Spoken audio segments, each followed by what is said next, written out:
Today, let's study now performance measurement, tools, techniques, their advantages and disadvantages.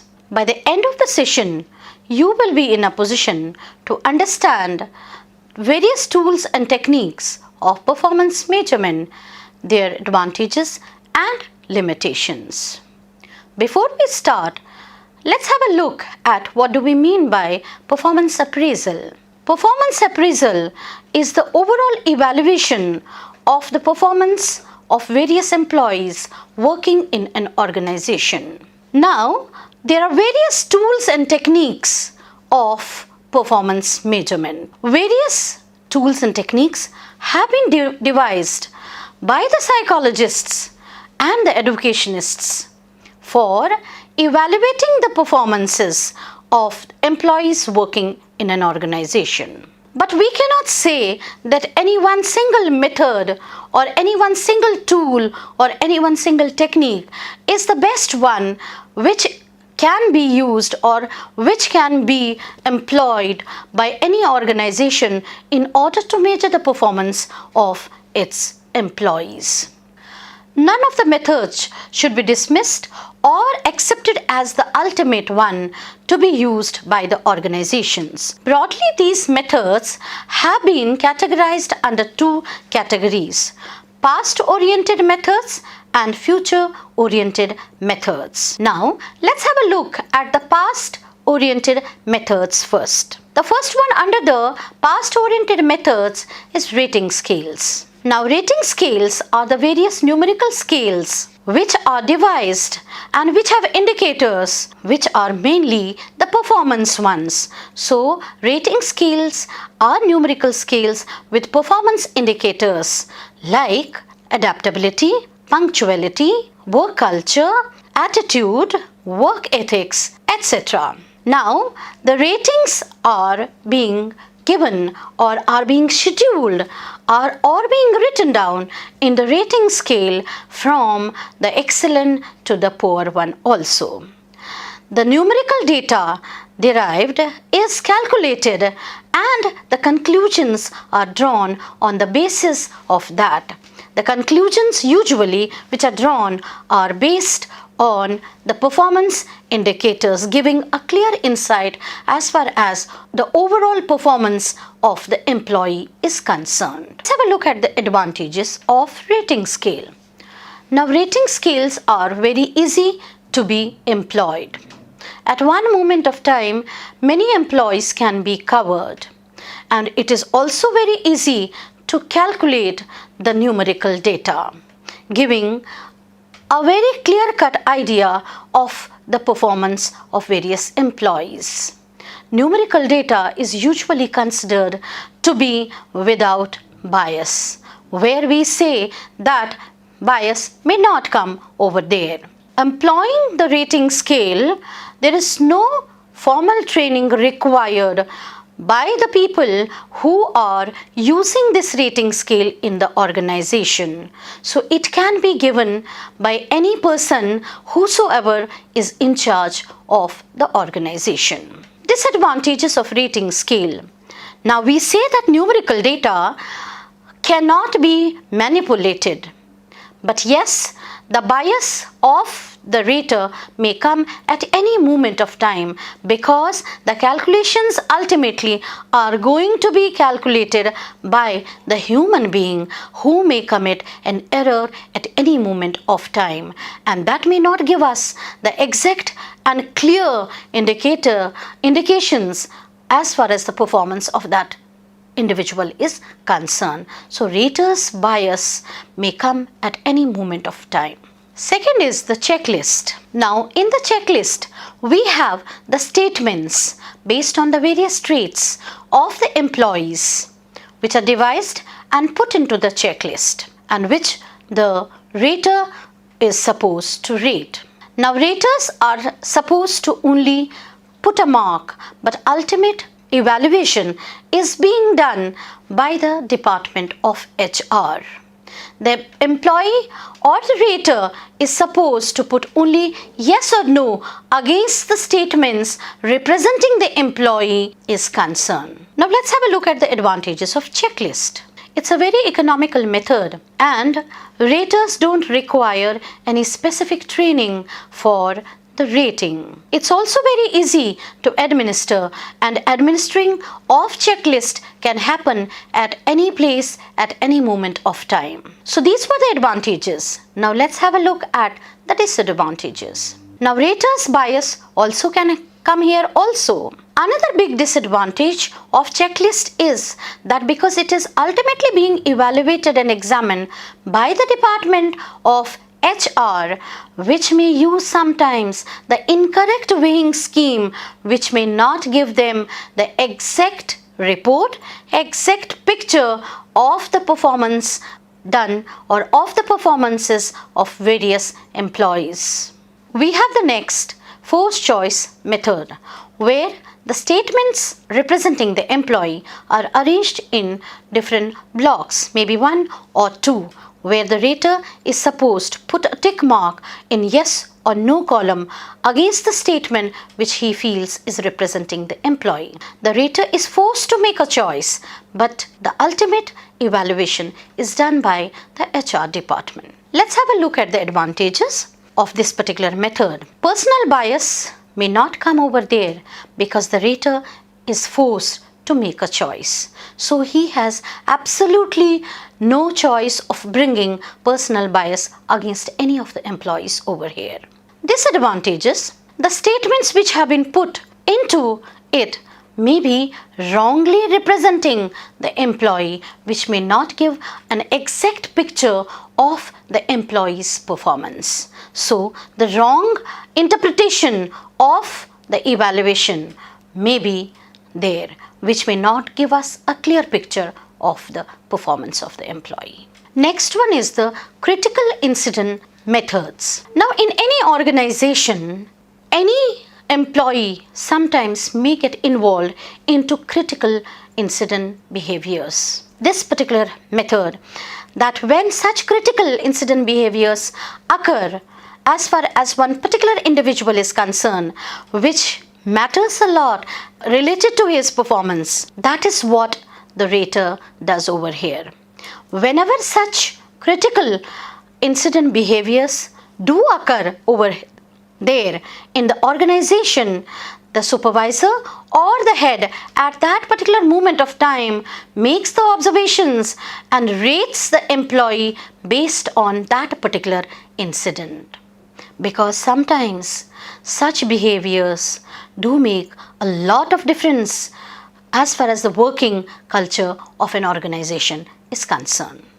Let's have a look at the advantages of this particular method. Now, the performance measurement happens on the actual behavior of the employee. So whenever that actual behavior happens, the performance is done. So no personal bias, future planning, no pre-planning is involved over there. Ratings are supported by the actual behavior of the employee. Immediate feedback is being provided to the employee by the supervisor, by the head, and it is expected that that kind of behavior shall be improved in future time. Disadvantages of this method. Now sometimes the negative incidents may be prioritized, and too much of supervision, close supervision by the heads, by the supervisors may create frustration also among the employees. And under such circumstances, they may not be in a position to give their best to the organization. Too much of feedback sometimes may work also as a punishment, and that too when too much of feedback is being provided related to the behavioral aspects. Next is behaviorally anchored rating scale. Statements related to the effective and ineffective behavior are put into the rating scale. They are considered to be the statements which are said to be behaviorally anchored. Now the rater is supposed to say that which behavior, effective or ineffective, is related to the employee. Now let's have a look at the advantages of this particular method. Positive behaviors may be adopted by the employees because they feel that their behavior is being recognized, is being seen, and sometimes is being paid also if they exhibit positive and effective behavior. As far as the disadvantages of this method is concerned, it suffers from distortions, which is usually a disadvantage with all the rating scales. Now, when I said distortions, why? Because it is very difficult to identify that which is effective behavior and which is ineffective behavior, because it's very difficult to study the behavior of human beings based on the observations which the rater may be doing. So the bias may always come and the results may always be distorted and the evaluations may always be distorted. Next is the field review method. Now in this method, the performance measurement is not being done by the person who is working in the organization, by the boss, by the head, by the supervisor of the same organization. In this particular method, the evaluation or the measurement of the performance is being done by the person of some other organization, but yes, which may have something in common. So as far as the advantages of this particular method is concerned, it is usually being done for the managers where the comparable data is required, where the comparisons, when they are being done, such comparisons may be used for the better performance of the individuals within an organization. Disadvantages of this particular method. Now, how is it possible that you are working in an organization and your evaluation is going to be done by the people of other organization? This particular evaluation is not going to be effective and the evaluation is not going to be true, because the person who is coming from outside may not be familiar with the work culture, work environment of the organization in which the employee is working, and the outsider also may not be aware of the behavioral traits of different individuals of the organization. Thus, the evaluation which he will be doing may not be perfect. The report which may be submitting as far as the performance is concerned may not be correct one.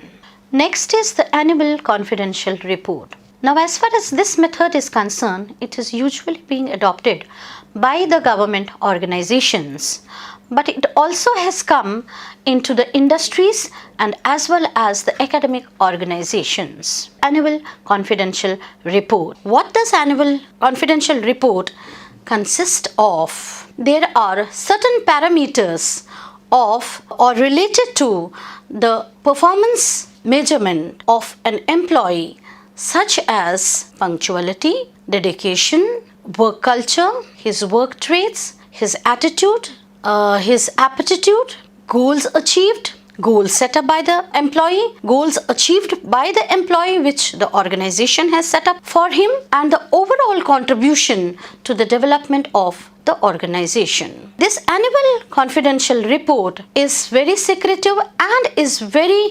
secretively being evaluated by the superiors of an organization. The feedback related to the annual confidential report may be provided to the individuals if they require or if they ask for it.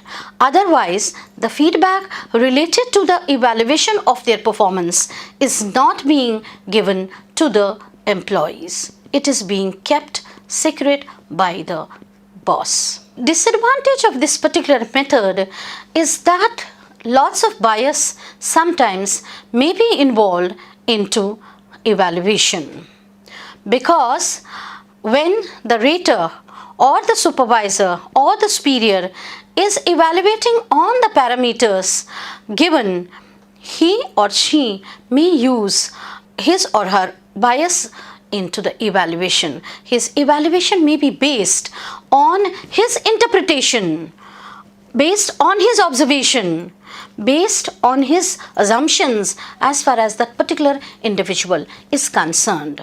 So annual confidential report cannot be considered as the ultimate performance measurement method. Next is essay method. Now, as far as this method is concerned, the parameters of measuring the performance are being devised by the organization first. Like, the parameters may include, like as I have said before in the previous method also, punctuality, dedication, whether the individual is dedicated, whether he has achieved the goals, whether he is sincerely working in the organization, his work ethics, his relations with his subordinates, his relations with his superiors, his contribution to the organization. Lots of such parameters are being devised before, and then the rater or the person who is evaluating the performance on the basis of these indicators write down a complete description, a detailed description on all these parameters, giving the justification for every parameter, the details which he has written down in every parameter. The rater has to give justification for everything whatever he has written down. The rater is supposed to write down everything in detail and justifying everything whatever he has written down. Even in the end, the rater is supposed also to write down his impressions as far as the overall performance of the individual is concerned, and his markings as far as, or his views are concerned as far as the promotability of this particular employee is concerned. The rater also writes down about the capabilities, the strengths, the weaknesses of the employee, and whether or what he feels as far as his future course of action related to this particular employee is concerned, whether he feels that he can contribute the best as far as one particular area is concerned, or he cannot contribute to that particular area. The rater gives a complete justification for everything. The rater also gives a detailed description of the areas in which the employee needs training also, because when he identifies the weaknesses, when he provides a detailed description on the weaknesses, he also provides a detailed note on the areas where he feels that the employee need to be trained more so that the employee gives the best to the organization. Let's have a look at the advantages of this particular method. Now, this method is a very important one, and it is very effective one also, because it fills up the gaps, those gaps which come when we use the different methods, the other methods like the rating scales, the checklists, because there only the indicators give us an indication what sort of performance is being performed. But here those gaps are being fulfilled by the rater by a detailed description, by a complete writing down, a comprehensive note on each parameter. So every gap is filled out over there. So we say that this method is better than the other methods because we get a complete, a comprehensive assessment of all the parameters which are included or which are taken care of when the performance of any employee is measured. Now let's have a look at the disadvantages of this method. Now this method has got some disadvantages also, because it depends, success of the evaluation depends on what? On the writings of the rater. That means the rater has to be a good writer also. He has to have the capability of writing down or penning down every minute detail as far as the different parameters are concerned. Now we don't know whether everybody will be a good writer in the organization or not, or if he is a good writer, so he will be doing justice to the performance measurement. But if he or she is not a good writer, then the evaluation or the measurement of the performance is going to be incorrect and incomplete, which may not do justice to the individual whose performance has been measured. In this method, the success of the performance measurement depends upon the memory of the rater, because the rater is supposed to write down everything based on his memory as far as giving a detailed note is concerned. Now, how far the rater remembers every minute detail, that only the rater knows. So it depends on the memory of the rater, and sometimes it also happens that the rater may get confused while penning down the details which he or she has to bring back from the memory. So the distortions in the writing may happen over there, and a comprehensive assessment may not take place. The next one is the comparative evaluation methods, which has got two methods involved into it. One is the ranking comparison and one is the pair comparison. Here, the performance, when it is evaluated, is compared in different two ways, and then the measurement of the performance is done. So we have the first one is the ranking comparative method. In ranking comparative method, the rater ranks the performance of the individuals, of the employees, on the basis of certain indicators. So he ranks or she ranks the employees based on their performances. So comparison can be made that one has achieved very good in one area, one has achieved not very good in one area. So the comparisons are being made and the ranking is being given. So the one individual scores the highest and he stands first. The other individual has scored less, so he stands second. So the comparisons here are being made based on the ranking, and the ranking are being given based on the measurements which are being evaluated, which are being done by the raters based on the different criterias, based on the different parameters which the organization has finalized. In ranking method, we have the superiors ranking the subordinates or ranking the employees. But one very unique feature of this method is that when ranking is being made, the justification for rankings made is not being given to the employees.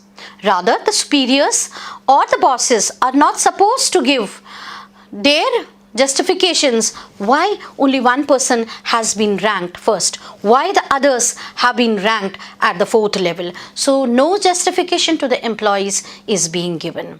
As far as this particular method is concerned, it is very easy to administer. So easily the information can be collected, comparisons can be made, and the rankings can be given over there. Second is the paired comparison method. Here the performance of one employee is being compared with the another one and the evaluation is being done. They are being compared in pairs, and then the scores or the performance is compared and the results are being derived, whose performance has remained or has been satisfactory as far as these two individuals are concerned. So usually it happens in pairs. So these were the past oriented methods of performance measurement. Now let's have a look at the future oriented methods of performance measurement. The first one is the management by objectives. Now in any organization, who devises the objectives? It is the management who devises the objectives as far as his organization is concerned. It's the management who devises the objectives for every individual who is working in that organization. And it is the management who devises the objectives which every employee has to achieve.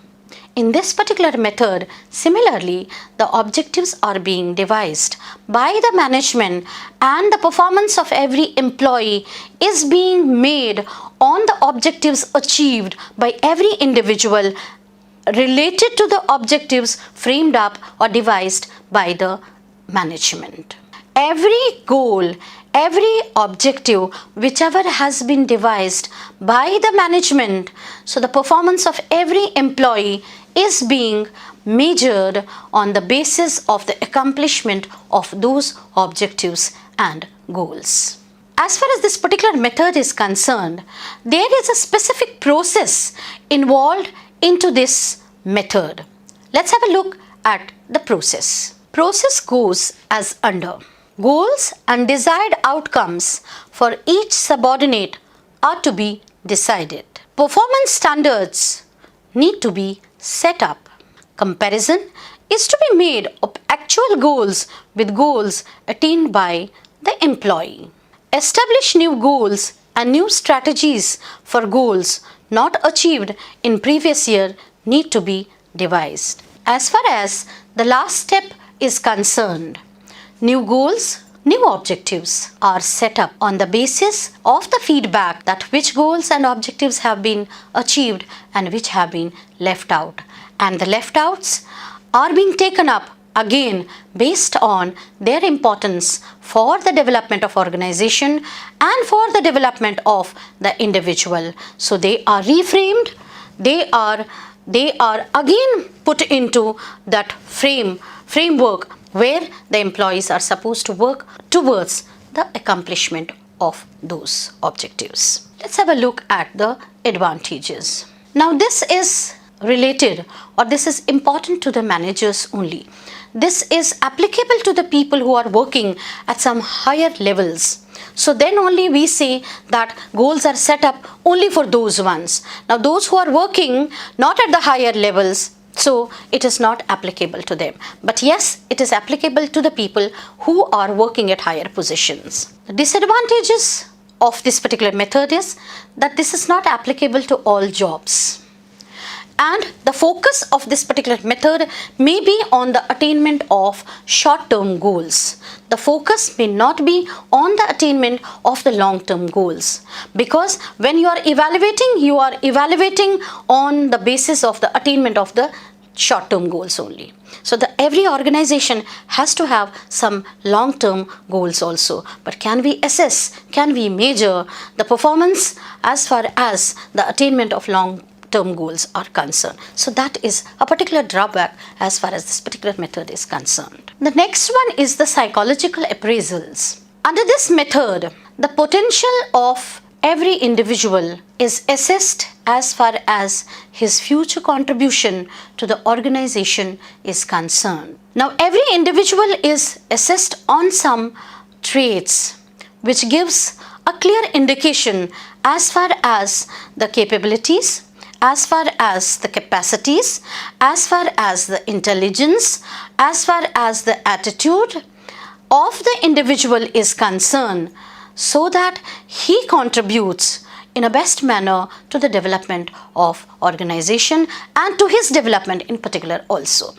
Now, when we talk about this method, this is being used, or this is being employed by an expert, by a psychologist, because in order to understand the attitude, the abilities, the potentials, you need to give some psychological tests to the employees. Now, in order to administer those psychological tests, an expert from the area of psychology is being called into the organization and he or she employs these tests. After the tests are employed, evaluations are made by the expert and the discussions are being made with the superiors, with the heads of the organization in order to give them an insight of the various parameters of various employees who are working in their organization. This also helps them to have a review of the other parameters also. As far as the advantages of this method are concerned, this method is mainly focused on the emotional parameters of an individual, his feelings, his emotions, his relationships, which indirectly or directly do affect the performance. They are being taken care of, they are being measured, and in the end, when the discussion is being taken by the people involved over there, the person, if has got some problems, may be given counseling, may be given inputs how to overcome those emotional aspects so that they don't come as far as his working in the organization is concerned. In order to help that individual to give his best as per his capabilities, as per his abilities, as per his capacities, as per his interest, and ultimately increase the motivation of the individuals in the organization. Now the disadvantages. Now this method is a little costly also because you require lots of psychological tests which need to be purchased. You require experts also, which may not be easily available also, because you need to get the best as far as that particular area is concerned. This method may be useful for the bright ones only, because they may not be afraid of putting down or undergoing the tests, because they know that they are the best ones, they are the bright ones. So they will gain as far as these tests are concerned. Now this may not be effective, or this may not be taken up positively by the people who are not open ones, who are the introverts.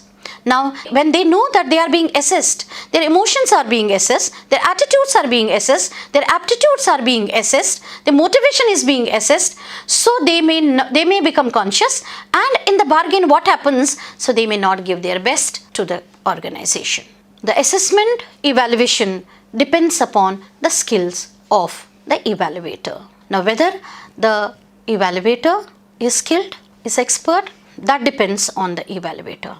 So the performance measurement or the evaluation sometimes may be absolutely correct if the evaluator is expert, or the evaluation may not be correct if we don't get a skilled evaluator. So that again is a big disadvantage as far as this particular method is concerned. The next one is the 360-degree feedback. Now let's have a look at what do we mean by 360-degree feedback. We have individual staff in the middle and who may get involved into the self-assessment also. So, but the assessment of the individual has to be done by all the stakeholders or by all the people who are directly or indirectly related to this individual staff. That is what we mean by 360 degrees feedback. Now, for example, we talk about individual staff in the middle. So he himself also does self-assessment. So we have the first important person who is related to this individual staff is the supervisor, under whom this individual staff works. Now the first assessment has to be made by the supervisor as far as his performance is concerned, as far as his work is concerned, as far as his accomplishment of the task is concerned, as far as the accomplishment of his goals is concerned. So the supervisor is the first one to have or to conduct a comprehensive evaluation of the work done by the individual staff. After supervisor, we have the other supervisors also. Now they may be the head teachers, they may be the senior teachers. They also conduct an assessment as far as the work done by the individual teacher is concerned. They are supposed to do it, and they are supposed to give the feedback to the supervisor as well as to the individual staff also. We come to the customers. Now, who are the customers when we are talking about educational scenario? In educational scenario, our students are our customers. Now, our customers are also supposed to give feedback to the individual staff. So that is there. Student appraisal also comes over there, where the students give a detailed, a comprehensive assessment of the teaching, related to the teaching, related to the teaching activities also, actual teaching and the teaching activities conducted by this individual staff. And this feedback goes to the individual teacher. And the teacher is supposed to work on this feedback and improve upon the parameters wherein the students have marked or have said that the improvement is required. Now this customer analysis is also very important as far as this 360-degree feedback is concerned, because in our educational setup, in our educational structure, our entire focus is on the customers, because we need to give the best to the students. Then we have the teams also. Customers, then we have the teams. Alright, and the teams are now being made up of what? So we have the teams. It can be within the organization, it can be the community, it can be the society, it can be the students. So we can have different teams who are indirectly related to the organization and who are indirectly related to the individual staff. So the work of the individual teacher does affect the teams as far as different areas are concerned. They also give their feedback. For example, we may say in educational setup, so we have the schools also, we are attached to the schools also. So the schools, the teachers of the schools, the teams of the teachers from different schools may also give feedback to the individual staff. That also goes to the individual staff in order to assess, in order to see which are the areas of improvement for there. Then we have the subordinates. The subordinates are own colleagues. They are also a part of this feedback. So my own colleagues, our own friends in the organization who are working with me, who are working at the same post, they also can give the feedback. They are rather supposed to give the feedback as far as our working is concerned. So they also provide the feedback based on, it may be my relationships with them, my working with them, my cooperation with them, my listening to their suggestions whenever it comes for my teaching or non-teaching issues. So everything is being assessed by the subordinates. And the feedback again goes to the individual staff member, because the individual staff member there is supposed to assess the feedback which the subordinates have given over there. Then we have the teams again, which again I said the teams. Teams are from both organization and then it can be the non-organization. Then we have the pairs also. We have our pairs also. So who are the pairs? They are the ones, it can be my teachers, it can be the students, it can be whosoever is working, and but they are directly or indirectly a part of my teaching. So they are also supposed to give the feedback to me, to the individual staff. So everything, all the stakeholders, 360-degree feedback means that all the stakeholders who are directly or indirectly related to the individual staff are supposed to measure the performance of the individual staff and give their feedback back to the individual staff so that he or she improves upon the performance related to the different parameters wherever the improvement is required. The last one is the assessment centers. Now this particular method was devised in US and UK in 1943. Now as far as this particular method is concerned, so there is a central place which is considered to be a center where the experts do come and the managers from different organizations do come and get involved into different activities, into different exercises which are based as far as evaluating the performances of different managers is concerned. The managers do come together and get involved into the assessment process. Let's have a look at the characteristics which are being assessed at these centers by the experts. The characteristics assessed in assessment center can be, or rather are, assertiveness, persuasive abilities, communicating abilities, planning and organizational abilities, self-confidence, resistance to stress, energy level, decision making, sensitivity to feelings, administrative abilities, creativity, and mental alertness. All these characteristics are very important ones because they are the ones which take an individual ahead in his organization, which helps an individual to give his best, which helps an individual to devise a policy for the attainment of his personal goals and the goals of the organization. An individual need to have the assertiveness, an individual need to have the decision making abilities, the individual need to have the mental alertness. They are all the basic requirements of any organization, whosoever it may be, because without all these characteristics, no individual can grow and no individual's performance can be measured if these characteristics are not taken care of. Well conducted assessment centers, through these assessments, can definitely predict as far as the future is concerned, who are the best employees, who can contribute the best to the organization in future. This particular method also helps in finalizing that wrong people are not hired in the organizations. Because when assessment is made, a comprehensive assessment related to the different parameters, it gives a clear-cut idea that who are the future successors as far as one particular organization is concerned and who are not the ones who need to be or who can be or can remain with the organization for long. Finally, this method also provides the criteria for the promotions of various individuals based on performances during the exercises, during the activities, during the assessment at such centers. Now, let's have a look at the disadvantages of this method.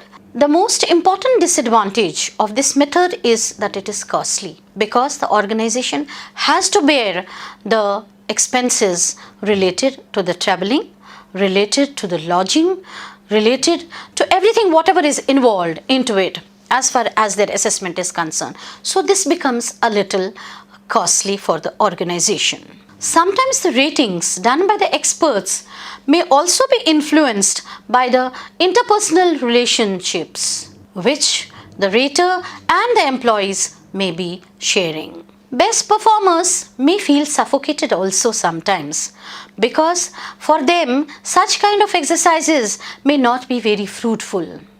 But at the same time, those who are a little introverts, this may not suit them also because they may not open up in front of everybody whenever they are supposed to perform, whenever they are supposed to speak, whenever they are supposed to exhibit their talents. They may not feel free as far as putting their best in front of the people. So this is one of the major drawbacks of this particular method.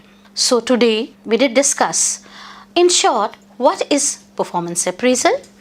We did discuss the different tools and techniques which have been devised under the two broad categories, past-oriented methods and future-oriented methods. We did see the advantages and limitations of different methods categorized under the past-oriented methods and the future-oriented methods. Thank you so much.